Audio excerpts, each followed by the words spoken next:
30 ಮಂದಿ ಸಹೋದರನ್ನು ಸಮೂಲನ ಹೋಗಿ ನಾಶ ಮಾಡಿ ದುಷ್ಟ ದುಶ್ಯೋಧನನ ವಂಶಸ್ಥಳವನ್ನು ಬಗೆದು ಅವನ ಗುಂಡಿಗೆ ಬಿಸಿ ರಕ್ತದಿಂದ ಪಾಂಚಾಲಿಯ ಬಿಡುಗುಡಿಯನ್ನು ಕಟ್ಟಿಸುವೆನು. ನಂತರ ಅರ್ಪಿತ ದುರ್ಯೋಧನನ ತೊಡೆಯನ್ನು ಈ ನನ್ನ ಕಥಾತಂಡದಿಂದ ಮುರಿದು ಅವನ ರಾಜ ಕಿರೀಟವನ್ನು ನನ್ನ ಎಡಗಾಲಿನಿಂದ ಪುಡಿ ಪುಡಿ ಮಾಡದೆ ಹೋದರೆ ನನಗೆ ಅತಿ ಭಯಂಕರವಾದ ನರಕವೇ ಪ್ರಾಪ್ತಿಯಾಗಲಿ. ಇದಕ್ಕೆ ನಿನ್ನ ಪಾದವೇ ಸಾಕ್ಷಿ. ಆಗಲಿ, ಹಾಗೆ ಆಗಲಿ. ಅರ್ಜುನ, ನಾಳಿನ ಯುದ್ಧ ನಿನ್ನದಾಗಲಿ. ನಡೆಯಿರಿ, ಹೋಗೋಣ.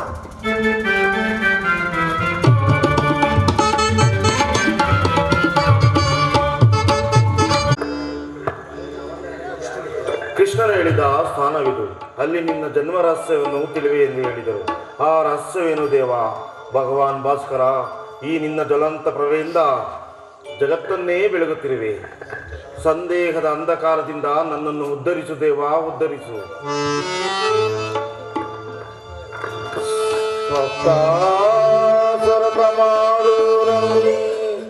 ಪ್ರಚಂಡಂ ಕಶ್ಯಪಾಕ ಪದ್ಮಜರಂ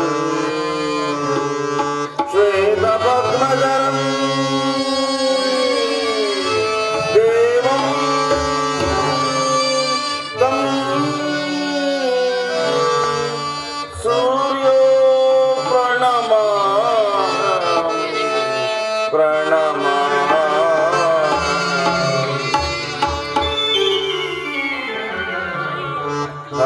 ಹರಿಯಲಾಗದ ಘೋರ ದೇಹದ ಪ್ರಿಯ ಮುಳುಗಿದೆ. ಹರಿಯಲಾಗದ ಘೋರ ದೇಹದ ಪ್ರಿಯ ಮುಳುಗಿದೆ. ಹರಿಯಲ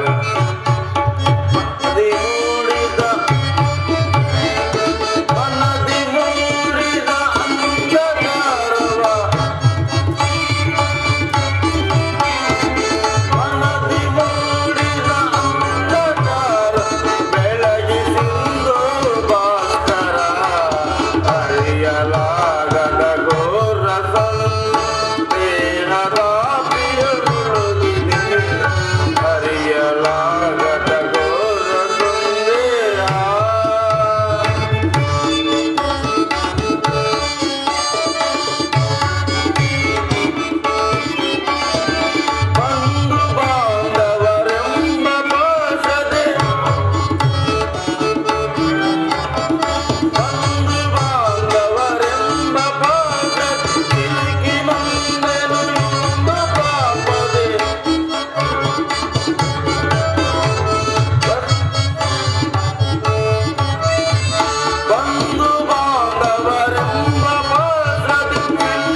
ಯಾರು ತಾಯಿ ನೀನು?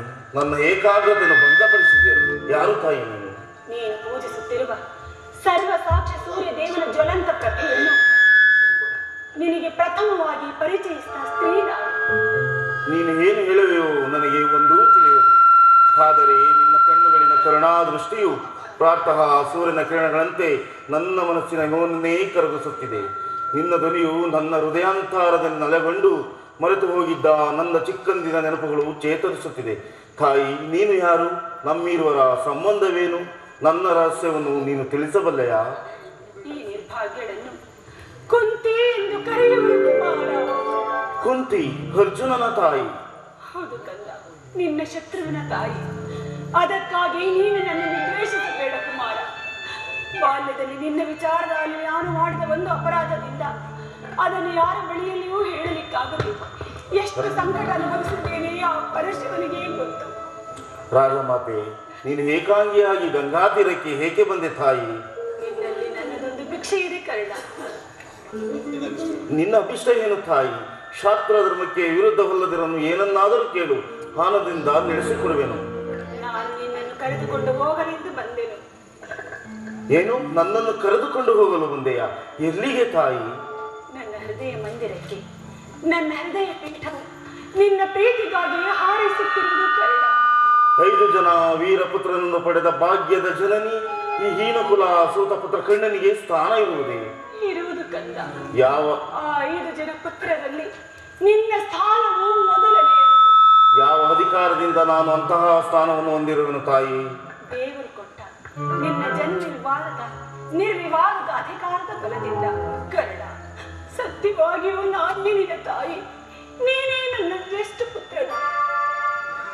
ಏನು, ನಾನು ನಿನ್ನ ಜ್ಯೇಷ್ಠ ಪುತ್ರನೇ? ನೀನು ನನ್ನ ಎತ್ತ ತಾಯಿ? ಇಲ್ಲ, ನಾನು ಎಚ್ಚರದಿಂದ ಕನಸು ಕಾಣುತ್ತಿರುವೆನು. ಅಮ್ಮ, ನಾನು ನಿಜವಾಗಿಯೂ ನಿನ್ನ ಜ್ಯೇಷ್ಠ ಪುತ್ರನೇ. ಇಲ್ಲಿಗೆ ನನ್ನ ಬಹುದಿನದ ಬಯಕೆ ಫಲಿಸಿತಮ್ಮ, ಫಲಿಸಿತು. ಅಮ್ಮ,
ಕಂಬನಿ ಕರೆದೆನೋ ಎಂದು ಕಂಬನಿ ಕರೆದೆನೋ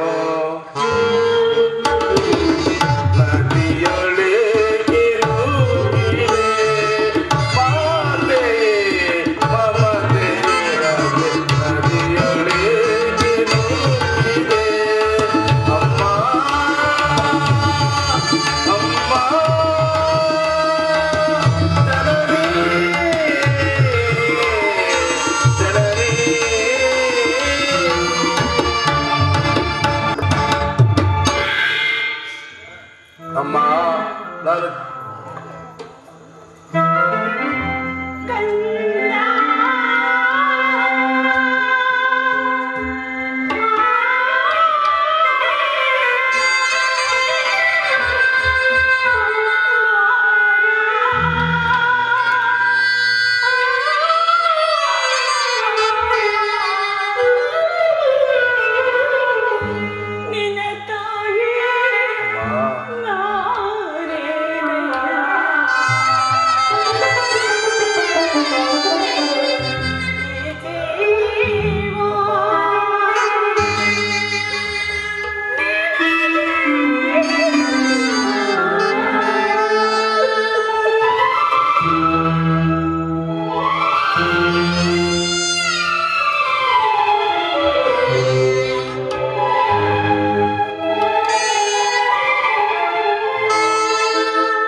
ಅಮ್ಮ, ನೀನು ನನ್ನ ಜ್ಯೇಷ್ಠ ಪುತ್ರನೆಂದು ಹೇಳಿದೆಯಲ್ಲ, ಈ ಕಂದನನ್ನು ಗಂಗಾ ತೀರದಲ್ಲಿ ಎಸೆಯುವುದಕ್ಕೆ ನಾನು ಮಾಡಿದ ದ್ರೋಹವಾದರೂ ಏನು ತಾಯಿ?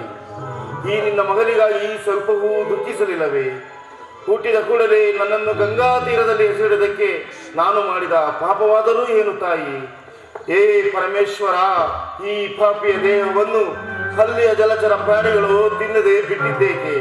ಅಮ್ಮ, ಎಲ್ಲರೂ ನನ್ನನ್ನು ಸೂತನೆಂದು ಕರೆಯುತ್ತಿದ್ದಾಗ ನೀನು ಒಂದೇ ಒಂದು ಮಾತಿನಿಂದ ಪರಿಹರಿಸಬಹುದಾಯಿತಲ್ಲ ತಾಯಿ.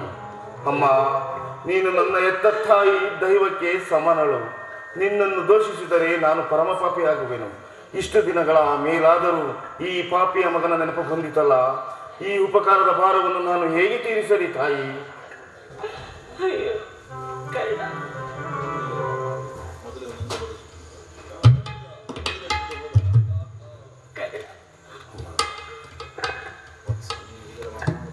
ಮಗನೇ, ಹೀಗೆಲ್ಲ ಮಾತನಾಡಬೇಡ ಕಂದ. ಈಗಾಗಲೇ ನಾನು ಸಾಕಷ್ಟು ನೊಂದಿದ್ದೇನೆ. ಪುನಃ ನಿನ್ನ ಮಾತುಗಳು ನನ್ನ ಹೃದಯಕ್ಕೆ ಶೂಲದಂತೆ ಇಳಿಯುತ್ತಿರುವುದು. ಕರ್ಣ, ಬಾಲ್ಯದಿಂದಲೂ ನೀನು ಅನುಭವಿಸಿರುವ ಎಲ್ಲ ಕಷ್ಟಗಳಿಗೂ ಈ ಪಾಪಿಯೇ ಕಾರಣ. ದಯಮಾಡಿ ನನ್ನನ್ನು ಕ್ಷಮಿಸು ಕಂದ, ದಯಮಾಡಿ ನನ್ನನ್ನು ಕ್ಷಮಿಸು. ಅಮ್ಮ, ನೀನು ಈ ರೀತಿ ಮಾತನಾಡುವುದು ಬಾಲಕನಾದ ನನಗೆ ಸಹಿಷ್ಕರವಲ್ಲ ತಾಯಿ. ನಾನು ಹತಭಾಗ್ಯ. ನನ್ನ ಕರ್ಮಕ್ಕೆ ನೀನೇನು ಮಾಡುವೆ ತಾಯಿ?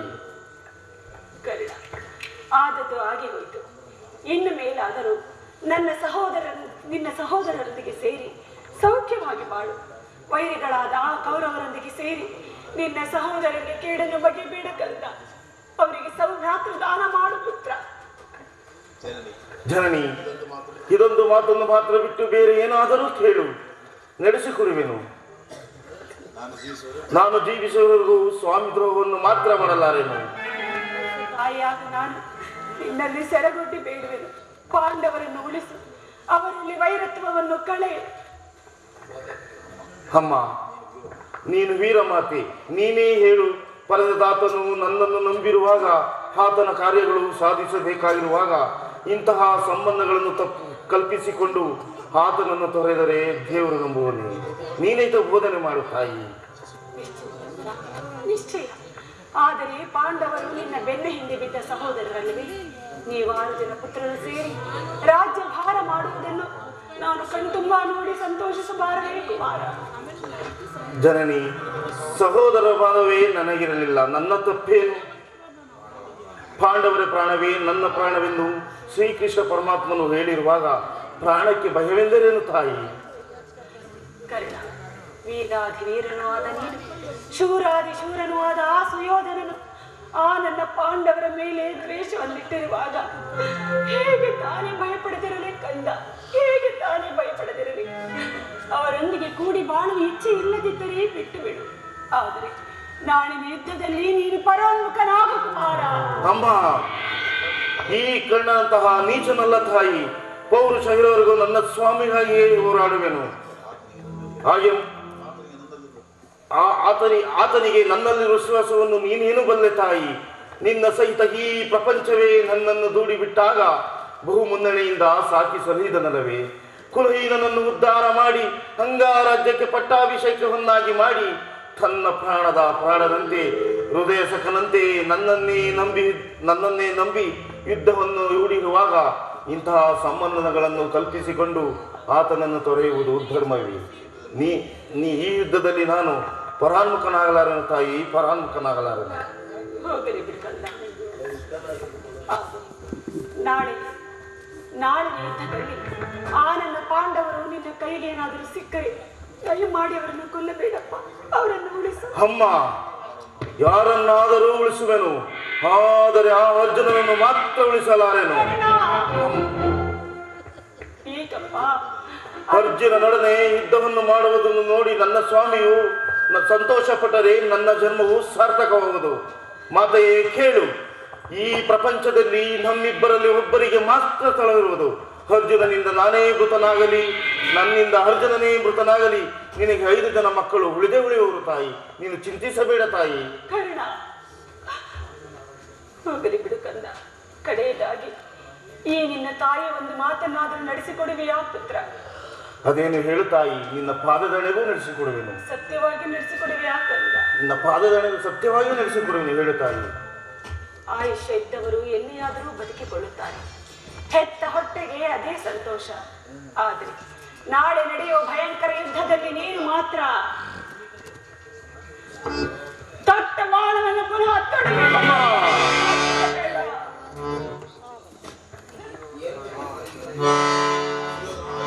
ಆ ಸುಯೋಧನ, ನೀನು ಈಗಲೀಗಲೇ ಕೆಟ್ಟೆ. ಇಂದ್ರನು ವಜ್ರದ ಕವಚವನ್ನೇ ಅಪಹರಿಸಿದನು. ಅವನ ದುರಾದೃಷ್ಟಕ್ಕೆ ಸರಿಯಾಗಿ ವಿದುರನು ಬಿಲ್ಲನ್ನು ಮುರಿದು ಬಿಸಾಡಿದನು.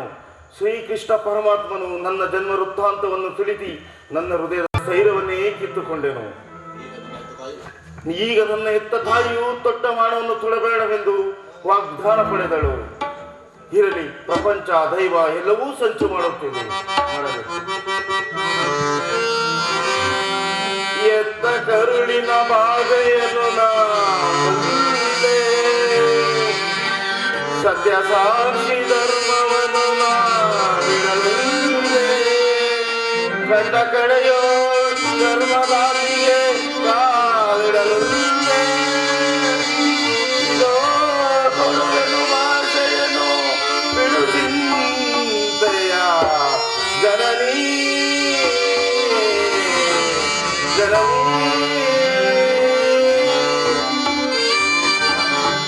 ಸಂದೇಹವ ಬಿಡು ಅಮ್ಮ, ಈ ಕಣ್ಣನ ಮಾತೆಯ ಕೇಳಮ್ಮ.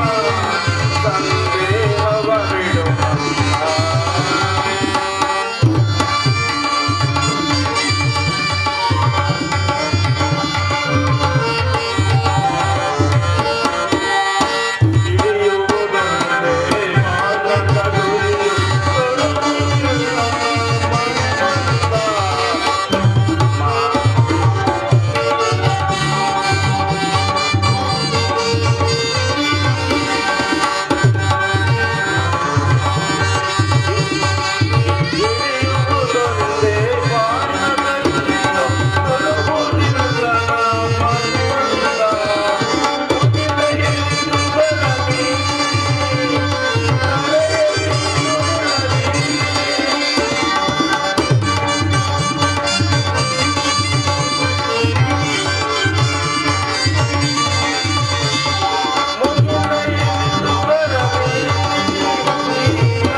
ಶ್ರೀಕೃಷ್ಣನ ಕುಟಿಲೋಪಾಯವು ಫಲಿಸಿತು.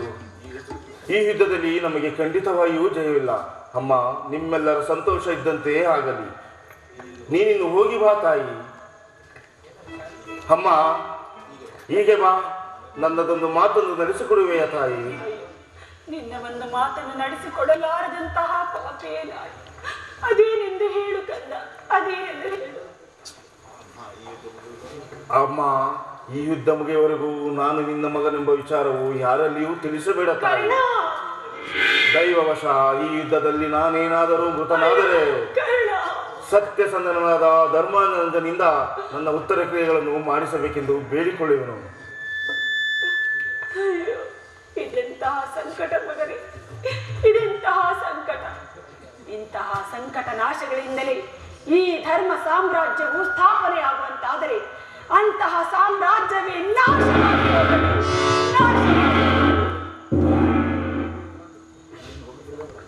ನೀನು ಹೋಗುವ ತಾಯಿ, ಹೋಗಿ ಬಾ ತಾಯಿ.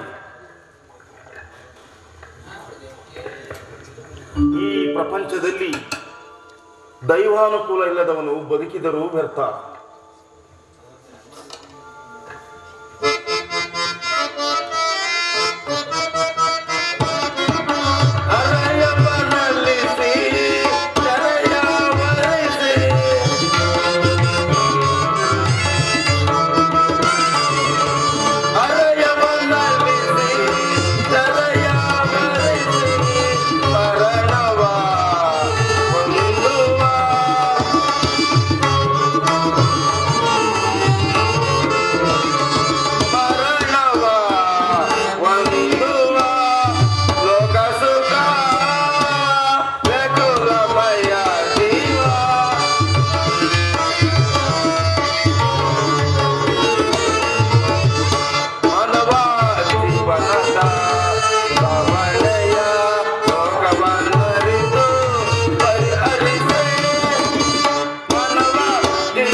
ಕ್ಷತ್ರಿಯರಾಗಿರುವ ಕ್ಷತ್ರಿಯ ವೀರರನ್ನೊಂದು ಸಾರಿ ತೋರಿಸಿ. ಕುರುಕ್ಷೇತ್ರದಲ್ಲಿ ದುರ್ಯೋಧನನ ಹಿತಾಕಾಂಕ್ಷೆಯಿಂದ ಕುರುಕ್ಷೇತ್ರದಲ್ಲಿ ಸಂಕೃತನಾಗಿರುವ ಕ್ಷತ್ರಿಯ ವೀರರನ್ನೊಂದು ಸಾರಿ ತೋರಿಸು. ವಿಜಯ ವಿಜಯ ಜಮದಳಿಸಿ ಸೈನ್ಯರೇ ರಣಭೂಮಿಯ ಪರಿಯ ವಿಜಯ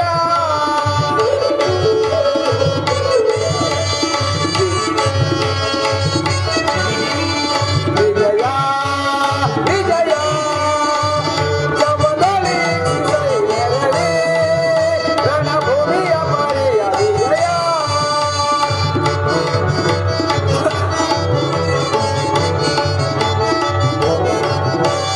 ಮಹಾಭೀಕರ ಜಯ ಧ್ವನಿವರ ಸಾಹಸ ಕುಮಾರು ಭಯಂಕರ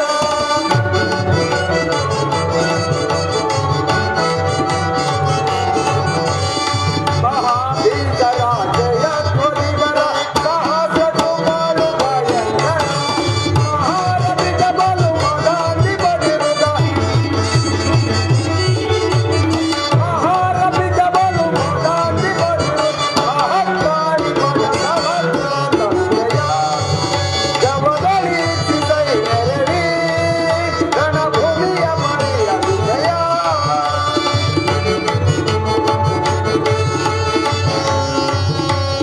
ಐತ ನೀವ ಹೈತ ತುರುಗ ಗಜ ಸಹಿತ ವಿಭವ ಮುರಿತ ತುರಿನ ರೋಚಿ ಕುಲ ಮಹಾಂತಿ ನಿಪಿಲ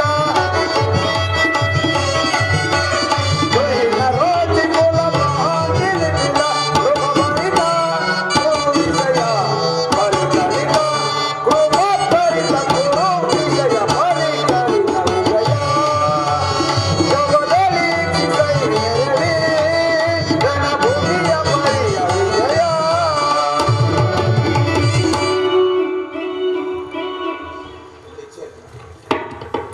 ನಿನ್ನ ಇಚ್ಛೆ ಅರ್ಜುನ. ನೋಡು, ಕೌರವನ ಚತುರಂಗ ಬಲ ಸಮೇತವಾದ ಸೈನ್ಯವು ಪ್ರಚಂಡ ಚಂಡಮಾರುತದಿಂದ ಉನ್ಮಿಲಿತವಾದ ಸಾಗರದಂತೆ ಕಾಣುತ್ತಿದೆ. ಇತ್ತ ನೋಡು ಪಾರ್ಥ, ಕೌರವೇಶ್ವರನು ತನಗೆ ಪ್ರಿಯರಾದ ಕರ್ಣ ದುಶ್ಯಾಸನರೊಡನೆ ಅಶ್ವರೂಢನಾಗಿ ಸೇನಾ ರಚನೆಯನ್ನು ಪರಿಶೀಲಿಸುತ್ತಿರುವನು. ಅವರ ಹಿಂದೆ ಸೌಬಲ್ಯ ರಾಜನಾದ ಶಕುನಿ, ಜಯಚಂದ್ರನ ಬಲಗಡೆ ಒಂದೇ ವಿಧವಾದ ಚತುರೇಶ್ವರ ರಥಗಳಲ್ಲಿ ಕುಳಿತಿರುವವರೇ ಕೌರವೇಶ್ವರನ 98 ಮಂದಿ ಸಹೋದರರು. ಅವರ ಸಮೂಹದಲ್ಲಿಯೇ ದುರ್ಯೋಧನ ಮಕ್ಕಳೂ ಇರುವರು. ಅವರ ರಕ್ಷಣೆಗಾಗಿ ಧನುರ್ಧಾರಿಯಾದ ದ್ರೋಣನ ಪಾರ್ಶ್ವದಲ್ಲಿ ವಂಕಲಧಾರಿಯಾಗಿ ಗಂಭೀರ ಮುದ್ರೆಯಿಂದ ನಮ್ಮ ಕಡೆ ನೋಡುತ್ತಿರುವವನೇ ಅಶ್ವತ್ಥಾಮನು. ಇತ್ತ ನೋಡು ಪಾರ್ಥ, ಅಷ್ಟಶ್ವ ಶೋಭಿತ ಶ್ವೇತ ವಸನಧಾರಿಯಾಗಿ ಕುಳಿತಿರುವ ಆ ಮಹಾಪುರುಷನೇ ಕೌರವರ ಸೇನಾಧಿಪತಿ ಭೀಷ್ಮನು. ನೆರಗೂರಿನಿಂದ ತುಂಬಿದ ಅವನ ಮಸ್ತಕದಲ್ಲಿ ವಜ್ರ ಖಚಿತವಾದ ಅಧಿಕಾರ ಮುಕುಟವು ಬೆಳಗುತ್ತಿರುವುದು. ನೋಡು ಪಾರ್ಥ, ಆತನು ನಿಮ್ಮ ಪೂಜ್ಯ ಪಿತಾಮಹನು, ಭರತ ವಂಶದ ಕೀರ್ತಿ ಜ್ಯೋತಿ. ಯುದ್ಧವನ್ನು ಪ್ರಾರಂಭಿಸುವ ಮೊದಲು ಆ ಮಹಾಪುರುಷನಿಗೆ ವಂದಿಸು ಪಾರ್ಥ. ಆಜ್ಞೆ ಮಾಧವ. ಭೀಷ್ಮ ಕುರುಪಿತಾಮಹ, ನಿಮಗೆ ವಂದಿಸುವೆನು. ಈ ಅರ್ಜುನ ಪ್ರಣಾಮಗಳನ್ನು ಸ್ವೀಕರಿಸಿ. ವಾಸುದೇವ, ನನ್ನ ಮನಸ್ಸಿನಲ್ಲಿ ಹುಟ್ಟುತ್ತಿರುವ ಭಾವನೆಗಳನ್ನು ನಿನಗೆ ತಿಳಿಸಬಲ್ಲೇನಾದರೆ ಇದೇನು ಅರ್ಜುನನ ಪತನವೋ ಅಥವಾ ವೃತ್ತಾಂತವೋ? ಮಿತ್ರ, ಏಕೆ ಏನಾಯಿತು? ಏಕೆ ವಿಚಲಿತನಾಗಿರುವೆ? Thank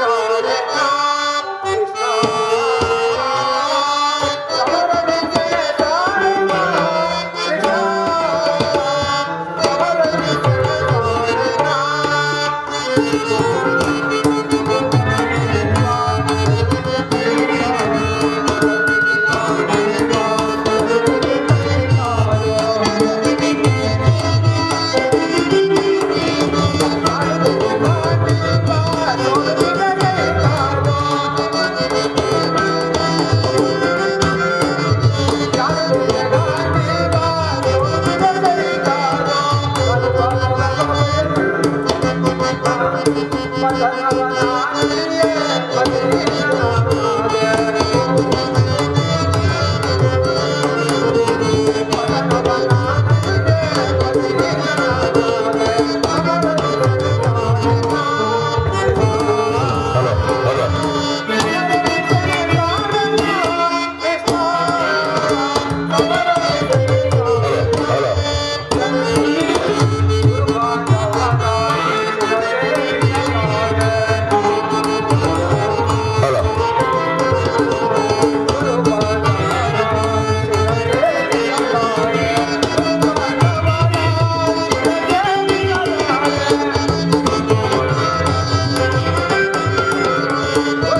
ದೇವ, ಏನು ಹೇಳಲಿ, ಅಂಗ ಪ್ರತ್ಯಂಗಗಳಲ್ಲಿಯೂ ದ್ವಾರುಣ ಜಾಲೆ.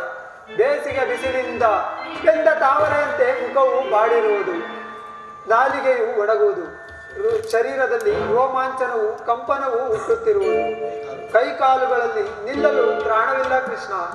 ನಾನು ನೋಡುತ್ತಿರುವುದಾದರೂ ಏನನ್ನು? ಇವರೆಲ್ಲರೂ ನನ್ನ ಗುರು ಹಿರಿಯರು, ಜ್ಞಾತಿಗಳು, ಮಿತ್ರರು. ಇವರೆಲ್ಲಷ್ಟು ಜನರ ಧಮನಿಗಳಲ್ಲಿ ಭರತ ವಂಶದ ಪವಿತ್ರ ರಕ್ತವು ಹರಿಯುತ್ತಿರುವುದು ನಾವು ಬಲ್ಲೆಯ. ರಾಜ್ಯದ ಮೇಲಿನ ಆಸೆಯಿಂದಾಗಿ ಅವರ ಮೇಲೆ ಬಾಣವನ್ನು ತೊಡುವುದೇ, ಮೂರು ಲೋಕದ ಸಾರ್ವಭೌಮ ಪದವಿಯ ಸಲುವಾಗಿ ಅವರ ಮೇಲೆ ಬಾಣವನ್ನು ತೊಡುವುದೇ. ಈ ಗುರು ಹಿಂಸೆಗೆ, ಈ ಜ್ಞಾತಿವರೆಗೆ ತುತ್ತಾಗಲಾರೆನು ಮಿತ್ರ.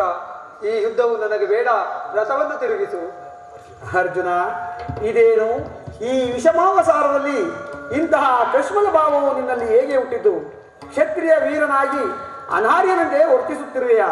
ತೆರೆದ ಸ್ವರ್ಗದ ಬಾಗಿಲನ್ನು ನಿರಾಕರಿಸಿ ನರಕದ ಮಾರ್ಗವನ್ನು ಹಿಡಿಯಬೇಡ. ನರನೆಂದು ಹೆಸರಾಗಿ ಏಡಿ ಎಂಬ ನಿಂದನೆಯನ್ನು ಸಹಿಸಲಾರೆ. ನೀನು ಈ ದೌರ್ಬಲ್ಯವನ್ನು ತ್ಯಜಿಸಿ ಯುದ್ಧಕ್ಕೆ ಸಿದ್ಧನಾಗಬಾರ್ದ?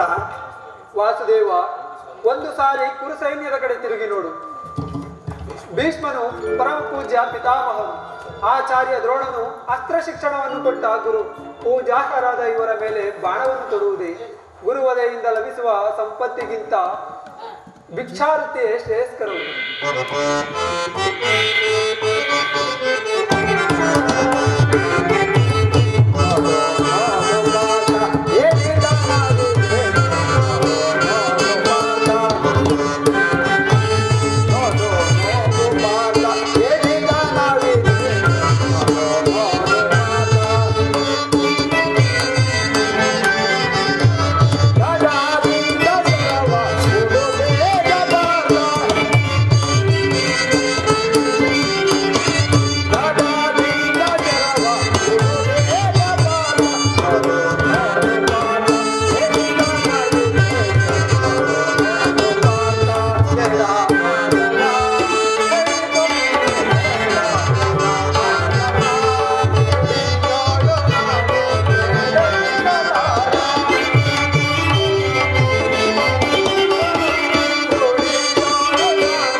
ಹಳಿಯಿಲ್ಲದ ಆತ್ಮವನ್ನು ಒದಿಸುವುದು ಅಸಂಭವ. ಮನುಷ್ಯನು ಹರಿದು ಹೋದ ಬಟ್ಟೆಗಳನ್ನು ಬೀಸುಟ್ಟು ಹೊಸ ಬಟ್ಟೆಗಳನ್ನು ಧರಿಸುವಂತೆ ಆತ್ಮವು ಜೀರ್ಣವಾದ ದೇಹವನ್ನು ತ್ಯಾಗ ಮಾಡಿ ಬೇರೊಂದು ದೇಹವನ್ನು ಆಶ್ರಯಿಸುವನು. ಮರಣವು ದೇಹದ ನಾಶ, ಅವಿನಾಶಿಯಾದ ಆತ್ಮದ ಅವಸಾನವಲ್ಲ. ದೇಹಕ್ಕೆ ಬಾಲ್ಯ, ಯೌವನ, ವಾರ್ಧಿಕ್ಯಾದಿ ಅವಸ್ಥೆಗಳು ಪ್ರಾಪ್ತವಾಗುವಂತೆ ಮನುಷ್ಯನಿಗೆ ದೇಹಾಂತರ ಪ್ರಾಪ್ತಿಯು ಪ್ರಾಪ್ತವಾಗುವುದು. ಯುದ್ಧವು ಕ್ಷತ್ರಿಯನ ಧರ್ಮ. ನೀನು ಈ ಮನೋವಿಕಾರವನ್ನು ಬಿಟ್ಟು ನೀನು ಈ ಧರ್ಮವನ್ನು ಪಾಲನೆ ಮಾಡು. ಜನಾರ್ದನ, ಯುದ್ಧ ಹೆಸರಿಟ್ಟಿದರೆ ನನ್ನ ಮನಸ್ಸಿನಲ್ಲಿ ರೋಮಾಂಚನವು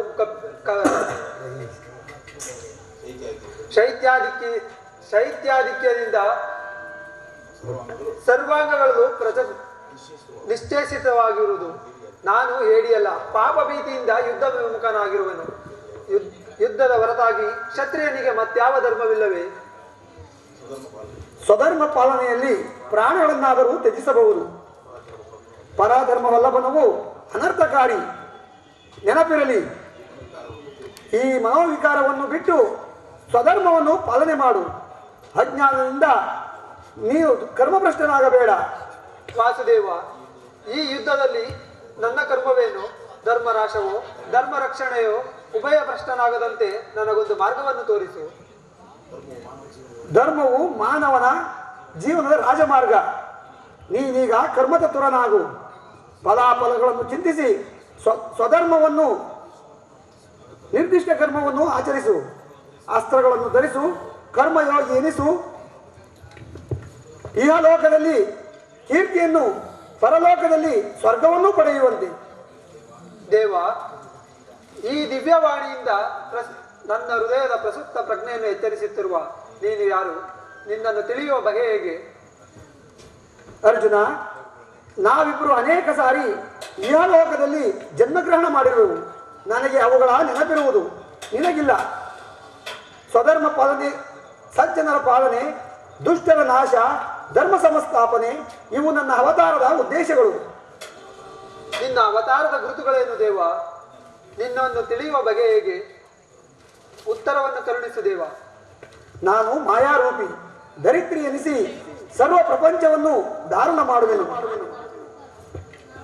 ನನ್ನ ವಿಭೂತಿಗಳು ಅಗಣ್ಯ, ಅನಂತ, ಅಬೋಧ. ಅದರ ಒಂದು ಅಲ್ಪಾಂಶದಿಂದ ಜಗತ್ತಿನ ಸೃಷ್ಟಿ, ಸ್ಥಿತಿ, ಪ್ರಳಯಗಳೂ ನಡೆಯುವವು. ಪರಮಾತ್ಮ, ನಿನ್ನ ನುಡಿಗಳಿಂದ ನನ್ನ ಮೋಹವು ನಾಶವಾಯಿತು. ಹೃದಯದ ಅಂಧಕಾರವು ಅರಿಯಿತು. ಹೇ ಯೋಗೀಶ್ವರ, ನಿನ್ನ ವಿಶ್ವರೂಪವನ್ನು ತೋರಿಸಿ ನನ್ನನ್ನು ಕೃತಾರ್ಥನನ್ನಾಗಿ ಮಾಡುತ್ತಂದೆ. ತಥಾಸ್ತು ಪಾರ್ಥ, ನನ್ನ ಸಂಹಾರ ಮೂರ್ತಿಯ ದರ್ಶನ ಮಾಡು. ಕರಾಳ ಕಾಲ ಸ್ವರೂಪನು ನಾನು. ಕುರುಕ್ಷೇತ್ರದಲ್ಲಿ ಸಮ್ಮಿಳಿತರಾಗಿರುವ ಸಮಸ್ತ ಯೋಗರನ್ನು ಒಂದೇ ಸಾರಿ ಆಪೋಷಣೆ ಮಾಡಿ ಉದರದಲ್ಲಿ ಧರಿಸಿಕೊಳ್ಳುವೆನು. ನೀನು ನಿಮಿತ್ತ ಮಾತ್ರಕ್ಕೆ ನನ್ನ ಸಹಾಯಕನಾಗು. ಯುದ್ಧದಲ್ಲಿ ಜಯಶಾಲಿಯಾಗಿ ಕೀರ್ತಿಯನ್ನು ಗಳಿಸುವೆ.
ಮಾನವನ ಚಕ್ಷುಗಳಿಂದ ಇದನ್ನು ನೋಡಲಾರೇನು ಪರಮಾತ್ಮ.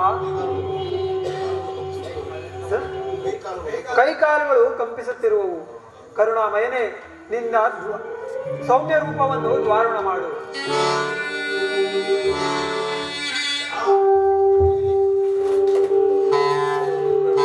ಅದಾಸ್ತು ಪಾರ್ಥ, ಭಯವನ್ನು ಬಿಡು ಪ್ರಾಣಸಕ. ಗದಚಕ್ರ ಶೋಭಿತವಾದ ನನ್ನ ಸೌಮ್ಯ ಮೂರ್ತಿಯ ದರ್ಶನ ಮಾಡು. ಸಾಗರ ಮಧ್ಯದ ಪ್ರಶಾಂತ ಗಂಭೀರ ಜಲರಾಶಿಯಲ್ಲಿ ನಿಶ್ಚಲವಾಗಿ ನಡೆಯುವ ನಾವೆಯಂತೆ ನಿನ್ನ ಹೃದಯವು ಶಾಂತವಾಗಲಿ. ಕುರುಕ್ಷೇತ್ರದ ರಕ್ತ ಪ್ರಳಯದಲ್ಲಿ ನಿನ್ನ ನೌಕೆಯು ಪ್ರಥಮೃಷ್ಟವಾಗದಂತೆ ನೋಡಿಕೊಂಡು ಕರ್ಣಧಾರನಾಗಿ ನಿಂತಿರುವೆನು. ತಥಾಸ್ತು ಪಾರ್ಥ. ಧನ್ಯವಾದನು ದೇವ.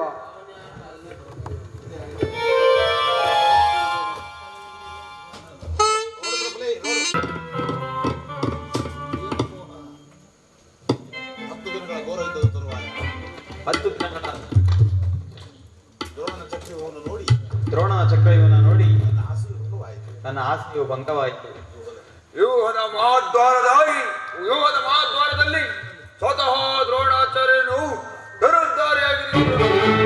ಅವನನ್ನು ಬೇಲಿಸಿ ಜಯಿಸಿ ವ್ಯೂಹವನ್ನು ಬೇಯಿಸಲು ಯಾರಿಂದಲೂ ಸಾಧ್ಯವಿಲ್ಲ. ನಿನ್ನೆಯ ದಿನ ನಾನು ಪ್ರಯತ್ನಿಸಿ ವಿಫಲನಾಗಿ ಹಿಂದಿರುಗಿದನು. ಕೃಷ್ಣ ಅರ್ಜುನರು ಇಲ್ಲೇ ಇದ್ದರೆ ಚೆನ್ನಾಗಿತ್ತು. ಅರ್ಜುನದ ಯುವ ಭೇದತೆಯನ್ನು ಕೃಷ್ಣಾರ್ಜುನರು ಯುದ್ಧದ ಭೂಮಿಯಲ್ಲಿ ಮತ್ತೊಂದು ಪಾರ್ಶ್ವದಲ್ಲಿ ಸಂಸತ್ತರೊಡನೆ ಕದನ ಮಾಡಿದರು. ಅವರು ಬೇಗ ಹಿಂದಿರುಗುವುದು ಸಂಭವವಿಲ್ಲ. ಇದರ ಉಪಯೋಗವೇನು ಸಾಯಿದರ? ಜಾಗ್ರತೆಯಾಗಿ ಒಂದು ಉಪಾಯವನ್ನು ಚಿಂತಿಸಲೇಬೇಕು. ಇಲ್ಲವಾದರೆ ನನಗೆ ಪರಾಜಯವು ಖಂಡಿತ. ಅಸಂಭವ.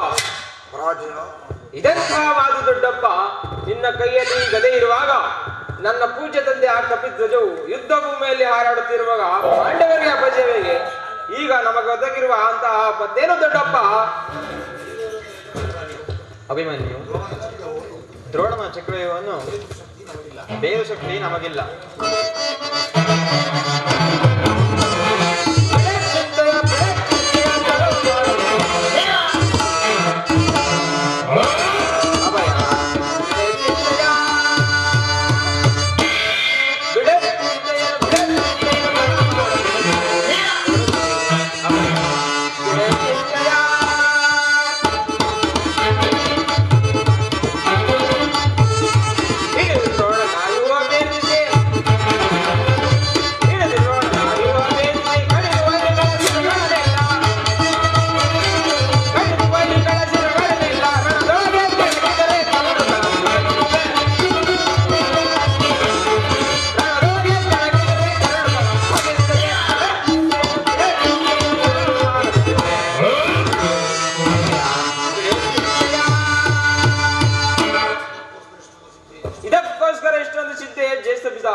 ನಾನು ಆ ಯುವವನ್ನು ಭೇದಿಸುವನು. ಅದಕ್ಕೋಸ್ಕರ ಅನುಮತಿಯನ್ನು ಕೇಳುವುದಕ್ಕಾಗಿ ನಾನು ಇಲ್ಲಿಗೆ ಬಂದಿದ್ದು.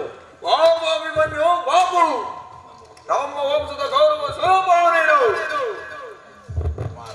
ಕುಮಾರ, ನಿನ್ನ ಉತ್ಸಾಹವನ್ನು ಅಭಿನಂದಿಸುವೆನು.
ದೊಡ್ಡಪ್ಪ, ನಾನ್ ನಿನ್ನ ಕಣ್ಣ ಮುಂದಿರುವ ಪಾರ್ಥನ ಜೀವವು ಚಿಕ್ಕದಿರಬಹುದು, ಆದರೆ ಅದರೊಳಗಿರುವ ಜೀವ ಜ್ಯೋತಿಯು ಚಿಕ್ಕದಲ್ಲ. ಶಾಸ್ತ್ರಾದ್ಯಂತ ಪ್ರಕಾಶದಿಂದ ಜ್ವಾಜಲಮಾನವಾಗಿ ಅದು ಬೆಳಗುತ್ತಿದೆ. ನಾನು ತಾಯಿಯ ಗರ್ಭದಲ್ಲಿ ಇದ್ದಾಗಲೇ ಚಕ್ರವ್ಯೂಹವನ್ನು ಭೇದಿಸುವ ಉಪಾಯವನ್ನು ಕಲಿತೆನು. ಅದರ ಉಪಯೋಗವು ಈಗ ದೊರಕಿದೆ. ಅದನ್ನು ವ್ಯರ್ಥ ಮಾಡಬೇಡಿ. ನನಗೆ ಅನುಮತಿಯನ್ನು ಕೊಡು ದೊಡ್ಡಪ್ಪ. ಆಗ ತಿಳಿಯುವುದು ಪಾರ್ಥನ ಮಗನು ಪಾರ್ಥನಂತೆಯೇ ವೀರ ಪರಾಕ್ರಮಶಾಲಿ ಎಂಬುದನ್ನು. ಅಭಿಮನ್ಯುವಿನ ಪ್ರಾರ್ಥನೆಯನ್ನು ನಿರಾಕರಿಸಬೇಡ. ಈ ವೀರ ಬಾಲಕನ ಸಹಾಯಕ್ಕೆ ನಾನು ಹೋಗುವೆನು. ನಿನ್ನಿಷ್ಟದಂತಾಗಲಿ. ಈ ಪ್ರಿಯ ಬಾಲಕ ಪ್ರಾಣವನ್ನು ನಿನ್ನ ಕೈಯಲ್ಲಿಡಿರುವೆ. ಯುದ್ಧ ರಂಗದಲ್ಲಿ ಒಂದು ಕ್ಷಣವೂ ಬಿಟ್ಟಿರಲಾರದು. ನಿಮ್ಮೆಲ್ಲರ ಆಶೀರ್ವಾದವು ನನ್ನನ್ನು ವಜ್ರಕಜದಂತೆ ರಕ್ಷಿಸಿಕೊಂಡಿರಲು ನನಗಿನ್ನು ಅಪಜಯವಿರುವುದು. ನಾನಿನ್ನು ಯುದ್ಧಕ್ಕೆ ಹೋಗುವೆನು ದೊಡ್ಡಪ್ಪ.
ಪ್ರಾಣೇಶ್ವರ, ನನ್ನ ಹೃದಯಾದಿದೇವನ ದರ್ಶನಕ್ಕಾಗಿ 4 ದಿನಗಳಿಂದಲೂ ಈ ದಿನ ಲಭಿಸಿತು. ಉತ್ತರ, ನಿನ್ನ ದೇವನ ಸಂದರ್ಶನವನ್ನು ಹೊಂದಿದೆ, ಆದರೆ ಅವನ ಸನ್ನಿಧಿಯಲ್ಲಿ ಅರ್ಪಿಸಲು ಏನನ್ನು ಸಿದ್ಧಪಡಿಸಿಕೊಂಡಿದೆ ಹೇಳು ಉತ್ತರ. ಪ್ರಾಣೇಶ್ವರ, ನನ್ನ ಸರ್ವಸ್ವವನ್ನು ಕೊಟ್ಟಿರುವೆ. ಇನ್ನು ನಂದಾಗಿ ಏನು ಉಳಿದಿದೆ ನೀವೇ ಹೇಳಿ. ಉತ್ತರ, ನಿನ್ನ ಹೃದಯದ ಪ್ರೇಮ ಅದು ಮೊದಲಿನಿಂದಲೂ ಅದೇ ಆಗಿದೆ, ಪುನಃ ಕೊಡುವ ಅಗತ್ಯವಿಲ್ಲವಲ್ಲ.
ಎನಿಸಿ ನಾನದನ್ನು ಬಲ್ಲೆನು.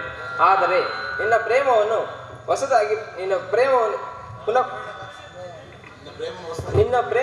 ಹೊಸದಾಗಿ ಪಡೆಯಬೇಕೆಂಬುದು ನನ್ನ ಬಯಕೆ. ವಸಂತದ ಬಳ್ಳಿಯು ದಿನ ದಿನವೂ ಹೊಸ ಹೊಸದಾದ ಗಾನದಿಂದ ಸೃಷ್ಟಿಕರ್ತನನ್ನು ಆರಾಧಿಸುವುದು. ಸರ್ವಸಾಕ್ಷಿಯಾದ ಸೂರ್ಯದೇವನು ದಿನ ದಿನವೂ ಹೊಸ ಹೊಸ ಕಾಂತಿಯಿಂದ ಜಗತ್ತನ್ನು ಬೆಳಗುವನು. ಈ ಆನಂದದ ಸುಪ್ರಭಾತದಲ್ಲಿ ಪುನಃ ನಿನ್ನ ಪ್ರೇಮ ಪೂಜೆಯನ್ನು ಕೈಗೊಳ್ಳಬೇಕೆಂಬುದು ನನ್ನ ಬಯಕೆ. ಉತ್ತರ. ಪ್ರಾಣೇಶ್ವರ, ದೇವರೇ ಪೂಜೆಯನ್ನು ಬಯಸಿದಾಗ ಭಕ್ತರು ನಿರಾಕರಿಸುವಳೆ. ನೀವು ಪ್ರೇಮ ನಿಮ್ಮ ಇಚ್ಛೆಯಂತೆ ನಾನು ನೆರವೇರಿಸುವೆನು. ಉತ್ತರ. ಪ್ರಾಣೇಶ್ವರ, ದೇವರು ಪ್ರಸನ್ನಾಗಿ ಪ್ರಸನ್ನಾಗಿ. ಉತ್ತರ. ದೇವರು ಪ್ರಸನ್ನಾಗಿ ನಿನಗೆ ನನ್ನ ಪಾಶದಲ್ಲಿ ಸ್ಥಾನ ಕೊಟ್ಟಿರುವನು. ಪ್ರಾಣೇಶ್ವರಿ,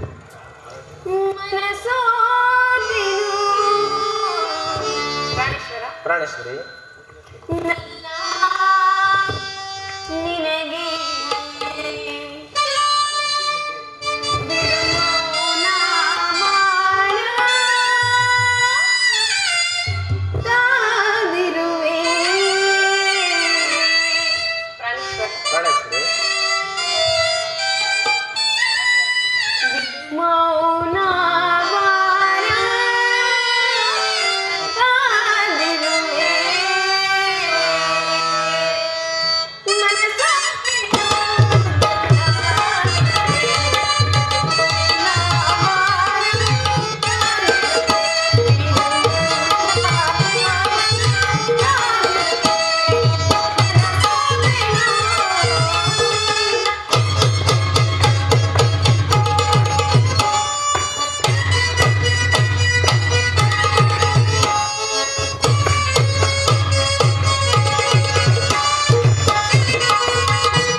ನಾನು ಯುದ್ಧದಲ್ಲಿ ನಾನು ಮಾತ್ಕಾರ್ಯವನ್ನು ನಿರ್ವಹಿಸಬೇಕಾಗಿದೆ.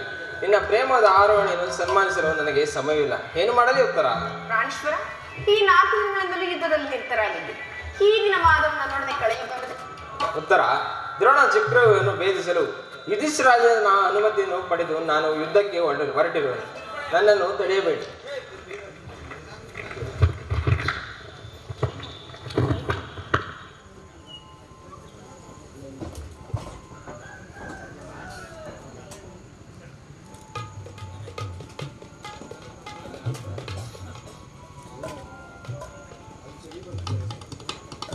ಭೇದಿಸಲು ಯುಧಿಷ್ಠಿರಾಜನ ಅನುಮತಿಯನ್ನು ಪಡೆದು ನಾನು ಹೊರಟಿರುವೆ.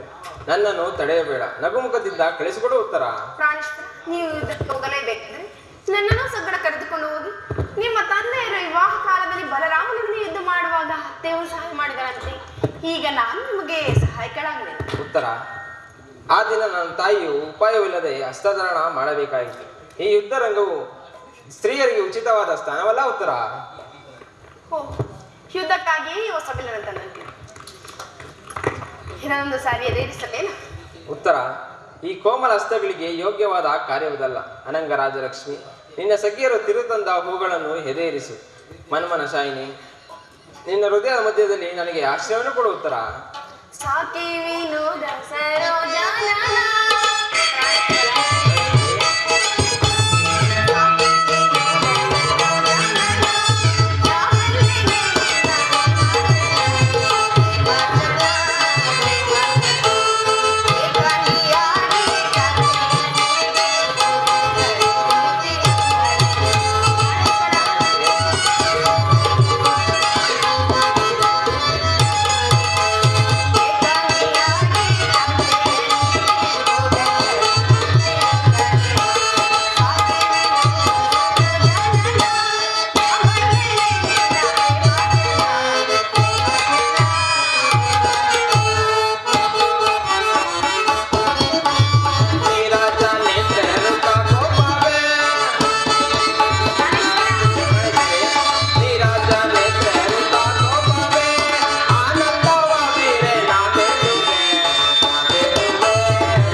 ಉತ್ತರ: ಇದು ಉಪವಾಸದ ಸಮಯ ಅಲ್ಲ, ಘೋರ ಯುದ್ಧವು ಒದಗಿರುವುದು ಅಥವಾ ಸೃಷ್ಟಿಕರ್ತರಿಬ್ಬರು ಎಂಬುದನ್ನು ತೋರುವುದು. ಹೃದಯಹೀನನಾದ ಯುದ್ಧವನ್ನು ನಿರ್ಮಿಸಿದ ಹೃದಯಹೀನನಾದ ವಿಧಾತನೇ ಬೇರೆ. ಹಾಸ್ಯಪ್ರಿಯಾದ ಗಾನಮೀಯಾದ ಉತ್ತರವನ್ನು ನಿರ್ಮಿಸಿದ ಕಲಾವಿದನಾದ ವಿಧಾತನೇ ಬೇರೆ. ಪರಸ್ಪರ ಸಂಬಂಧವಿಲ್ಲದ ಎರಡು ವಿಭಿನ್ನ ಪ್ರಪಂಚಗಳು ಉತ್ತರ. ಪ್ರಾಣೇಶ್ವರ ಹಾಗಲ್ಲ, ನಿಜವನ್ನು ನಾನು ಹೇಳಿದೆ.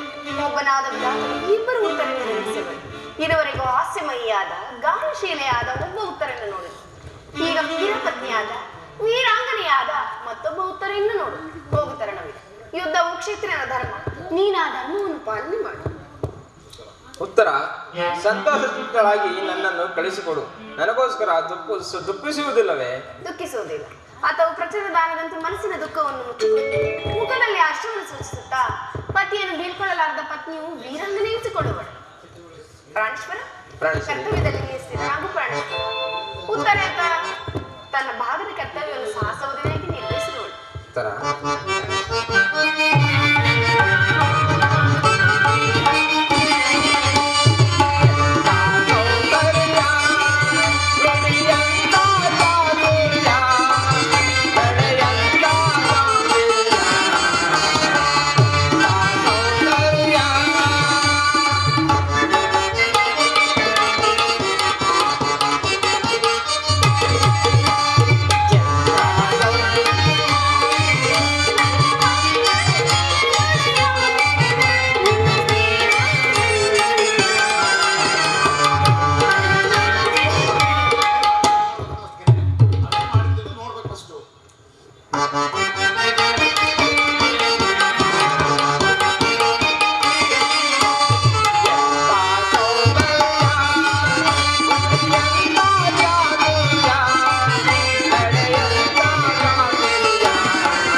ನೀನು ನಾನಿನದ್ದಳು. ಪ್ರಾಣೇಶ್ವರ, ಯುದ್ಧವು ನಿನ್ನ ಗೌರವ ಕೀರ್ತಿ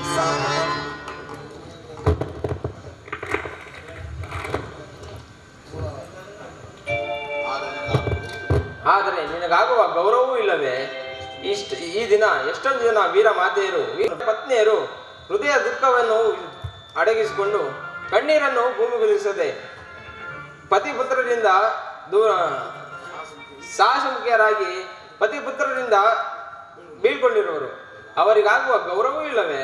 ಇರುವುದು ನಾಥ. ರಣಾಂಗಣದಲ್ಲಿ ಕಾದಾಡುತ್ತ ಸ್ವಾಮಿ ಮಡಿದಾಗ ಆತನ ಗೌರವದಿಂದ ದರ್ಪಿತರಾಗದ ಮರದಿಯಾದ ಶತ್ರು ಮಧ್ಯದಲ್ಲಿ ಪುತ್ರನ ಸಾಹಸವರಣೆಯನ್ನು ಕೇಳಿ ಆನಂದ ಭಾಷೆಯನ್ನು ಸುರಿಸಿದ ಮಾತೆಯ ಪುರುಷನ ಗೌರವವೇ ನಾರಿಯ ಗೌರವ, ಜೀವನ ಸರ್ವಸ್ವ. ಹಾಗಾದರೆ ಈ ಕುರುಕ್ಷೇತ್ರ ಮಹಾಯುದ್ಧದಲ್ಲಿ ನಾನೊಂದು ಪ್ರಾಣ ತ್ಯಾಗ ಮಾಡಿದರೆ ನನಗೋಸ್ಕರ ಅಳುವುದಿಲ್ಲವೆಂದು ಹೇಳುತ್ತಾರ? ಅಳುವುದಿಲ್ಲ ಪ್ರಭು. ನಿಮ್ಮ ಆಜ್ಞೆಯ ವಿರುದ್ಧವಾಗಿ ಒಂದು ತೊಟ್ಟು ಕಂಬನಿ ಈ ಭೂಮಿಗೆ ಬಿದ್ದರೂ ನಾನೇ ನನ್ನ ಕೈಯಾರಿ ಈ ಕಣ್ಣುಗಳನ್ನು ಕಿತ್ತು ನಿಮ್ಮ ಚರಣದಲ್ಲಿ ಅರ್ಪಿಸಬೇಕು. ಉತ್ತರೆಯು ವೀರಸತ್ಯ, ಪತಿಯ ಆಜ್ಞೆಯು ಅವಳಿಗೆ ದೇವರ ಆಜ್ಞೆ ಇದ್ದಂತೆ. ಉತ್ತರ, ಇನ್ನು ನನಗೆ ಆಜ್ಞೆಯನ್ನು ಕೊಡು. ನೀನು ಹಾಕಿದ ಈ ವಿಜಯ ಮಾಲ್ಯದಿಂದ ಭೂಷಿತನಾಗಿ ನಾನು ರಣರಂಗದಲ್ಲಿ ಬೆಳಗುವೆನು. ನನಗಿನ್ನು ಅಪೈಜವಿಲ್ಲ. ಉತ್ತರ,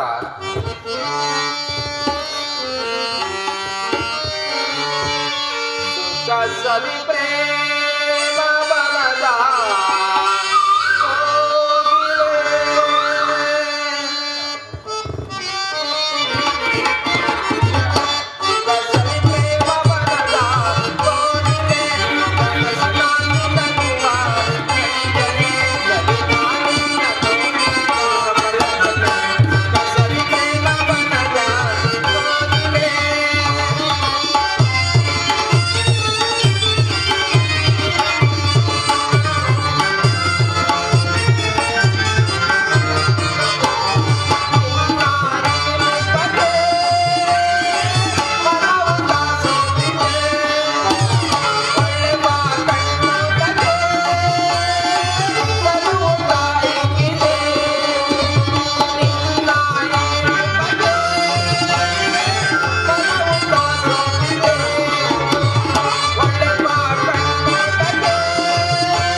ಹರಿಯೇ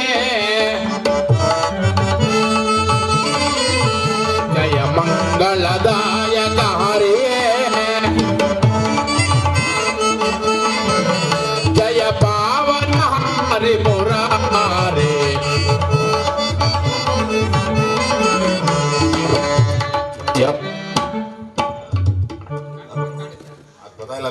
ಜಯ ಮಂಗಳದಾಯಕ ಹರಿಯೇ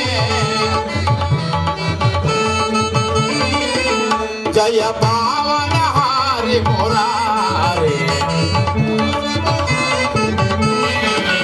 ಜಯ ಮಂಗಳದಾಯಕ ಹರಿಯೇ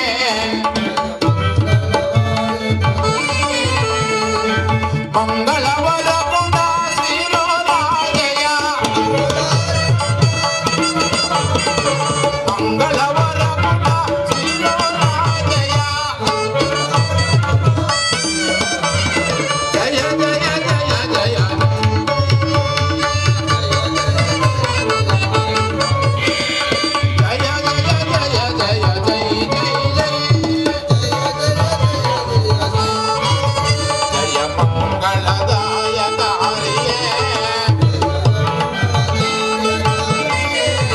ಜಯ ಪಾವನ ಹರಿ ಮುರಾರೇ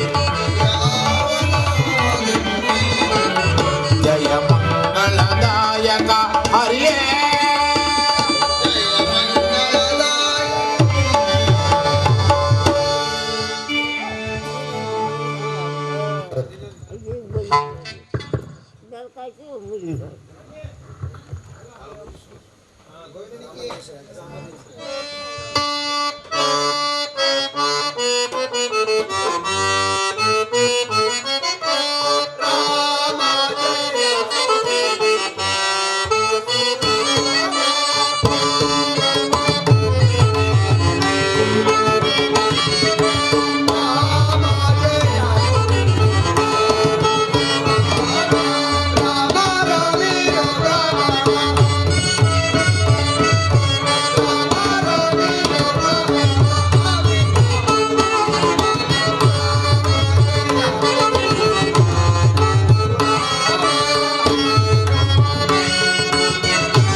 ಶ್ರೀ ಕಾಲಭೈರವೇಶ್ವರ ಉಪಪೋಷಿತ ನಾಟಕ ಮಂಡಲಕ್ಕೆ